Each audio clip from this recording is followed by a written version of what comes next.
Welcome to the 29th sitting of the Tobago House of Assembly's 2013 to 2017 plenary session, which took place at the Assembly Chamber at Jerningham Street. I rise to move the following motion standing in my name. Whereas the availability of reliable ground and inter-island transportation is essential to the maintenance of an acceptable quality of life among Tobagonians, and whereas the people of Tobago continue to be severely affected by the inadequate public transportation service on the island and the equally inadequate services in the air and sea bridge, and whereas despite the recommendations and demands of the Tobago House of Assembly and the people of Tobago over the years, the central government has refused to make the necessary investment and initiate appropriate measures to remedy the situation in any of the deficient services. And whereas any further delay in remedying this untenable situation will also continue to have a disastrous effect on the economy of the island and the development of its people, be it resolved that this House urge the central government to institute effective and sustainable measures to improve the quality of service in the public transportation system and on the air and sea bridges, and be it further resolved that this House mandate the Executive Council to take all the necessary steps to ensure that appropriate measures are instituted in the shortest possible time.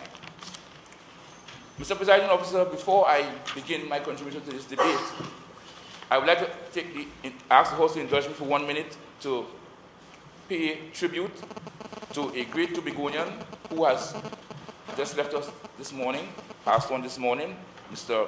Robert Bob York, a Tobagonian who has excelled in various fields, including engineering, tourism, and business, and who has contributed human service to this country and this island and even this region. I want to express my deepest condolences and by extension that of the Assembly to his family, to his employees and friends, and may his soul rest in peace. Mr. Presiding Officer, the physical movement of goods and people is key to the development of any nation and the prosperity of any group of people. Nowhere is this more critical than in the case of Tobago. Mr. Presiding Officer, addressing Tobago's current realities in the context of public transportation and sea and air transportation services and systems cannot be done in isolation of the fact that the integration and the interdependency of a network system contributes to the success of the whole, of the overarching whole, and in this case, the overarching goal of seamless mobility within a twin island nation and within a globalized world. And therefore, this motion cannot just be taken as another dialogue, as another opportunity to point out achievements of the Assembly and in some cases, failures, glaring failures of the current PP government administration.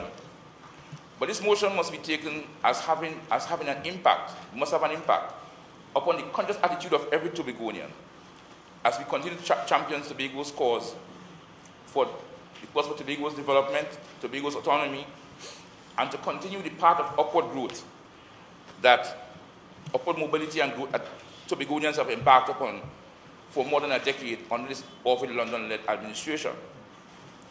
Mr. Presiding Officer, any visitor to this island, any Tobagonian,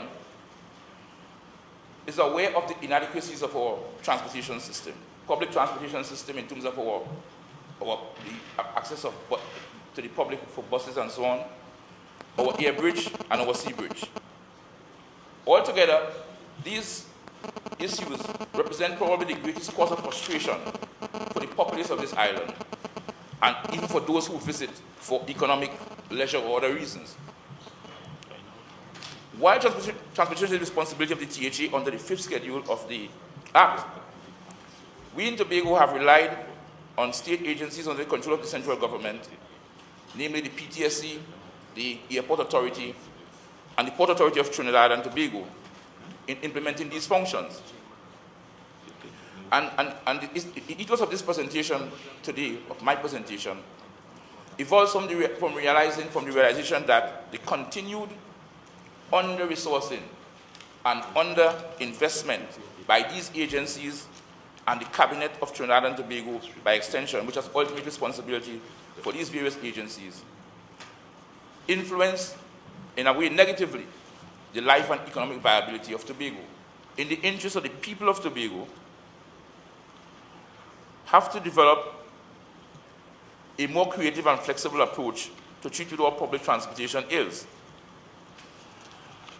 It's a consequence of that in a few weeks ago, as Secretary of the Division, along with a mechanical engineer, we would have journeyed to Brazil to look at options for the Tobago environment in terms of buses for public transportation. It would be foolhardy of us to expect that despite the recent importation of parts and fixing, that what has happened each time is not going to reoccur again, and that sometime very soon we will be hearing that PTSC fleet has gone down to 5 buses, and therefore the people of Tobago find themselves challenged not to be able to have a proper bus service. And therefore, Mr. Presiding Officer, within the next week or so, I would want to take to the Executive Council a note to ask the Executive Council to provide the financing for us to acquire a reliable fleet of buses for Tobago.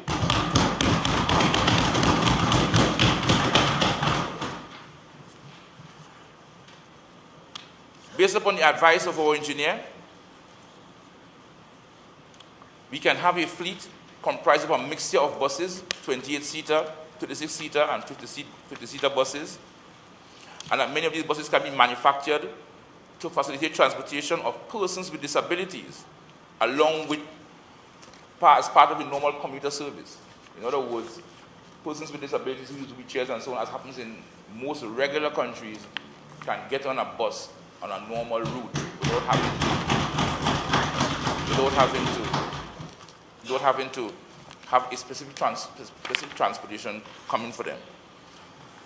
The buses that we are seeking are buses that have been utilized in Tobago before, because when this administration came into office in 2001, there was similar situations where bus transportation is concerned, and this assembly would have invested in a number of buses, I think under the Volare brand that came from Brazil, and as far as I have been informed, of all the buses that were bought here, especially by private individuals, 95% of them are still available on the road, and they are more than 12 years old, and they operate in places like Charlottesville and Lansing and so on.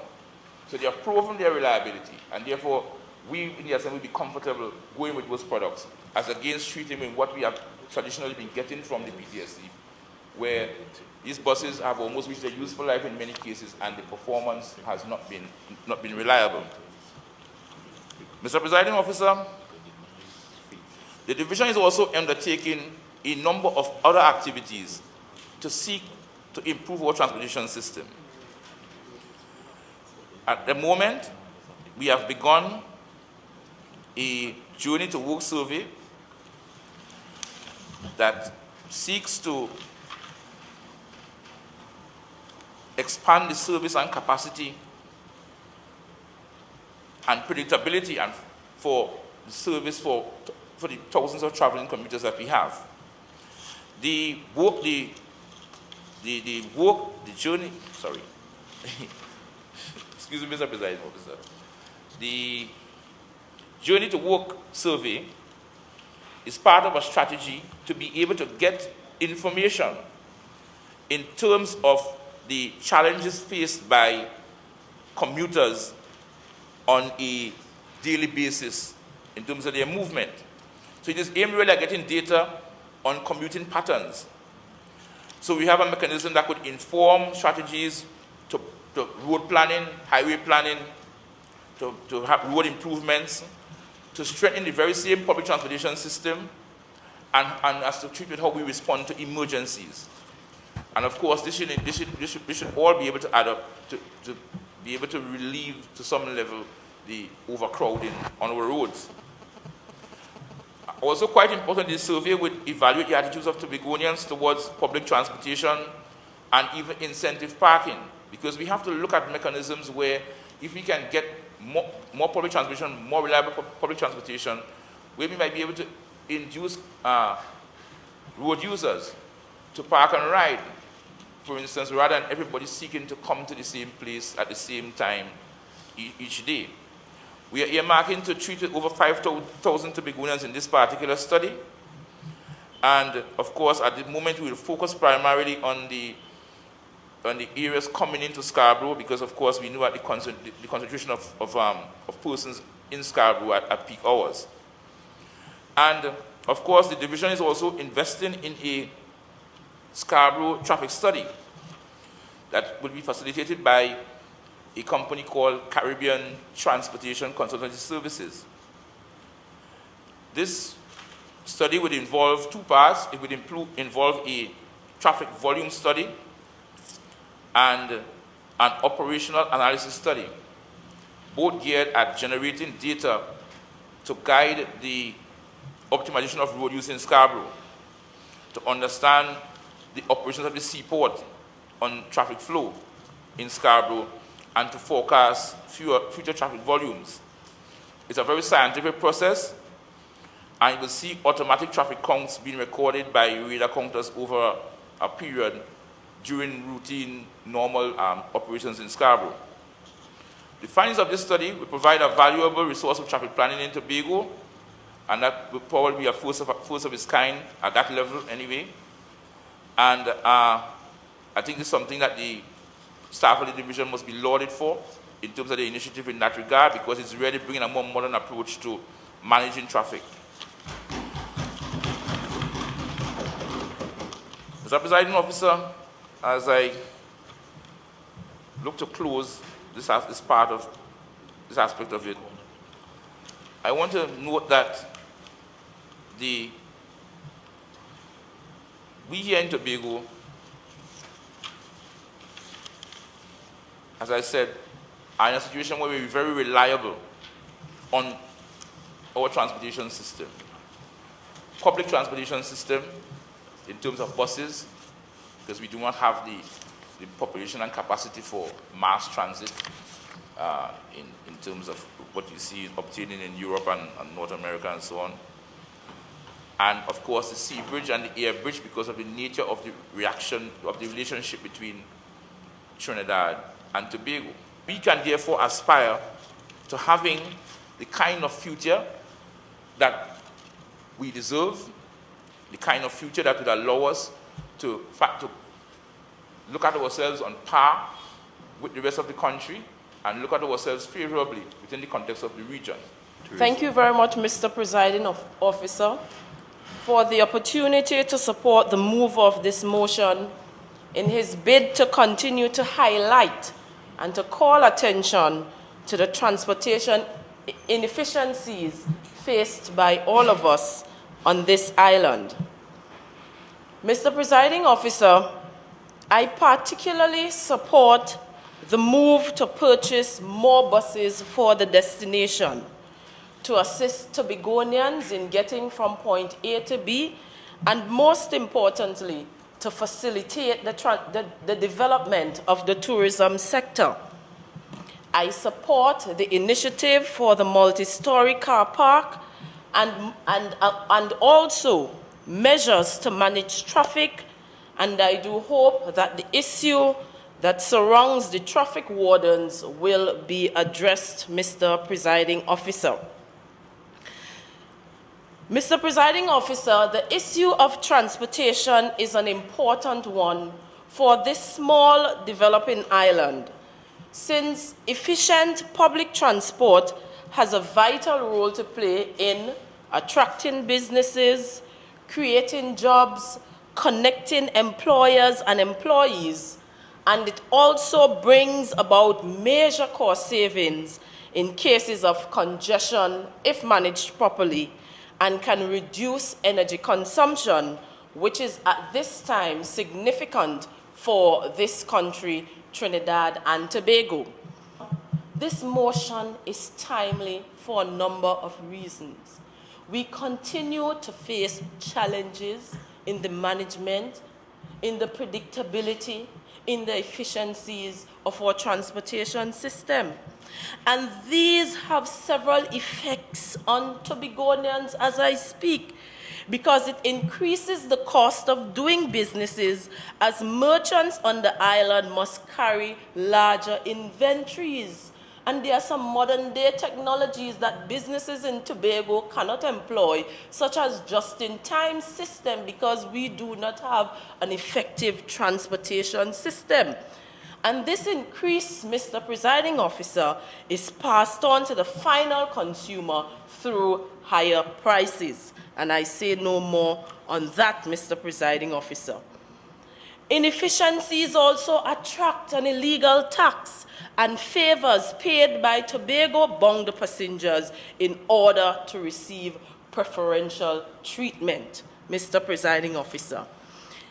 The inefficiencies in the transportation system increases the average cost of production for Tobago producers. And this is due to the fact that such producers cannot reliably gain access to the larger Trinidad market. And so they are subjected to higher average cost of production because of those inefficiencies. And they cannot benefit from the attendant economies of scale in production or possibly distribution and consumption, thereby decreasing their potential for growth. And since many Tobagonians travel to Trinidad for medical purposes, transportation inefficiencies have a direct impact on the maintenance of our island's human capital, which is important. Mr. Presiding Officer, the paucity in the number of serviceable PTSE buses on the island adversely affects Tobago's network. It also leaves commuters with no choice but to travel with higher costs with private sector alternatives. This inefficiency further negatively impacts the island tourism and hospitality sector. And there are times, Mr. Presiding Officer, when it is difficult to get a seat on a plane to Tobago, or perhaps a seat on the boat to Trinidad, Mr. Presiding Officer. And so all of this is to say that the inefficiencies in the transportation system affects Tobago from fully exploiting its comparative advantage and forces the island to pursue subsistent activities. Mr. Presiding Officer, the government of Trinidad and Tobago also contributes to the existing efficiencies, as several decisions that can assist are not made or delayed. Where are we with the issue of the maxi-taxi rights? We have been speaking about that for some time now. And so that has to be addressed, Mr. Presiding Officer, if we are to expand the transportation services in Tobago. Mr. Presiding Officer, in closing, I want to add again that an efficient transportation system must be seen as an imperative for this island, because it facilitates economic development. It directly impacts the welfare of all citizens of Tobago. As such, monetary allocations towards its improvement must be seen as an investment and not an expenditure that must be repaid through healthy dividends to all residents. Such allocations or such investment will help to promote a better linkage between Trinidad, and amongst factors of production, and it will bring producers and consumers together to create a more efficient market. It will help to develop the island. It will serve to leverage our competitive advantages, Mr. Presiding Officer, and to provide the means to expand our economies of scale, and most importantly, our scope and our growth. An efficient transportation system will have an immediate impact on the island's tourism industry and assist in the maintenance of our human capital, so to speak. And so, as one writer puts it, when transportation systems are efficient, they provide economic and social opportunities and benefits that can only result in multiplier effects. And so we here in the Tobago House of Assembly remains duty-bound and completely obligated to take all necessary actions to ensure that appropriate measures are instituted to improve the situation regarding the attainment of transportation inefficiencies in the shortest possible time frame. Mr. Presiding Officer, I thank you for the opportunity to contribute to this debate, to support the move of the motion, and most importantly, to hear my views as to how the inefficiencies in the transportation affects the livelihood of Tobagonians. Mr. Presiding Officer, both the Secretary for Infrastructure and, of course, the Secretary for Tourism would have highlighted the critical role and some of the challenges that we have had, and, of course, some of the failed promises that we have had with regards to the inter-island transportation network, the air bridge, the sea bridge over the years in Tobago. Mr. Presiding Officer, you know, it begs the question that to be asked is that what is the mindset of the statutory agencies, the central government, as it relates to the operations of the air and the sea bridge as it relates to Tobago? Is it one that suggests, well, they're simple people, man, but they want more than that they want? Or is it one that, you know, long time used to say, they say a summer fling, a girlfriend from Trinidad come up to pick you up during the holidays. Mr. Presiding Officer, when the holidays done, she gone back, all the nice talk, she forget all of the promises she made. Because that is what happens, Mr. Presiding Officer. When they come here, they empathize. Oh gosh, this sea bridge, this air bridge, but you know, all the problems all of this have, you know. That boat, this gets so much a problem. Look at all those kinds of things. And then they get back down, and all of those commitments disappear. Because, Mr. Presiding Officer, the reality about the air bridge and the sea bridge is that it has to address a number of factors if it has to really improve the quality of life, and that it has to be affordable, it has to be accessible, and it has to be reliable. You know, affordable, as of course, speaks to the price and that the average person can afford to utilize it without any major strain on their budget. Reliability speaks to, of course, the flight, the schedules, and your ability to, when you get to the airport or the seaport, that you can get a ticket to travel at the time they do. And of course, Mr. Presiding Officer, the other factor of, as you say, reliable, affordable, and the other factor, of course, speaks to its impact on the quality of life. How often would you have to use this service as a Tobagonian having to go to Trinidad? And I think very often, Mr. Presiding Officer, the latter two factors are the one that is overlooked. Because we have seen attempts, as outlined by the Secretary for Tourism and Transportation. We have seen some attempts at improvements over the years in terms of, all right, they add additional flights. But then, these additional flights, Mr. Presiding Officer, is in what context? Because very often the additional flights are put on because there's an activity in Tobago that additional people will have to come for. But this still does not cater for the Tobagonian who has to go to Trinidad, who on regular business. As I sat listening to the honorable members and my honorable Secretary of the Division, I had a case of deja vu, Mr. Presiding Officer. I was thrown into a yesteryear situation. I began to remember my childhood growing up in the 80s. And at that time, I knew about reliable and predictable bus service.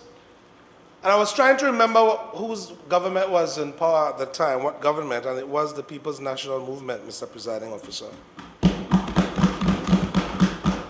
I remember the days when we would walk to Mount Irving Beach, and when my mother had a young baby, my father decided we would take the bus.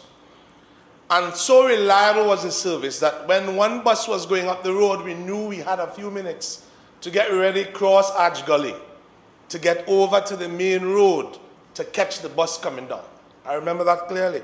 My grandmother will wait for the 3 o'clock bus in the afternoon to go up, to know that it was time to get ready to go down to her garden to check out her plants. It was reliable, and those of us living in that Bethel Mount Irvin area where we would see the bus coming around the corner from Hopeton and would cross the gully, it was reliable and predictable. And so it makes me think that we have to consider who must manage our affairs in this country, Mr. Presiding Officer. And my secretary has my full support, Mr. Presiding Officer. I absolutely support this motion. This is what we call representation in style, in fine style. They will do nothing, we will find a way to do something. Mr. Presiding Officer, since the present representation has failed us, I believe it's almost time for us to deal with them. We need to deal with that. The time is near. I say almost because I don't know the hour. But the time is near, Mr. Presiding Officer. And I am sure the Secretary for Tourism, the Secretary for Education, and my own Secretary has said sufficient to Tobagonians today to bring them to the consciousness that this Assembly is committed to doing the people's business. So, I am a brief talker. And since this is the benediction, Mr. Presiding Officer, I want to say to my people to hold on. I smell rain. I hear a flood coming, Mr. Presiding Officer. There's a flood coming on this Twin Island country. It shall flood every valley. And from every mountain, every mighty man of evil shall be brought down. Yes, a flood that shall wash away the atrocities of the present government. Then we shall mop up after the flood. And every person in this country shall experience a season of peace given to them by God. It is coming, hold on. It is even at the door, Mr. Presiding Officer. I thank you. And the government, by making investments in certain parts of Trinidad, and not even giving us in Tobago the opportunity to get particular share of those kinds of investments on highways, roads, and so on, has demonstrated to us that they really don't have the people of Tobago at heart. I thank you for the opportunity to have presented this motion, and I do beg to move. Thank you. Members, the question is, whereas the availability of reliable ground and inter-island transportation is essential for the maintenance of an acceptable quality of life among Tobagonians, and whereas the people of Tobago continue to be severely affected by the inadequate public transportation service on the island and the equally inadequate services on the air bridge and the sea bridge, and whereas despite the recommendations and demands of the Tobago House of Assembly and the people of Tobago over the years, the central government has refused to make the necessary investment and initiate appropriate measures to remedy the situation in any of these deficient services. And whereas any further delay in remedying this untenable situation will continue to have a disastrous effect on the economy of the island and the development of its people, be it resolved that this House urge the central government to institute effective and sustainable measures to improve the quality of service in the public transportation system and on the air and sea bridges, and be it further resolved that this House mandate the Executive Council to take all necessary steps to ensure that appropriate measures are instituted in the shortest possible time. Those in favor say aye. Aye. Those against say nay. The ayes have it.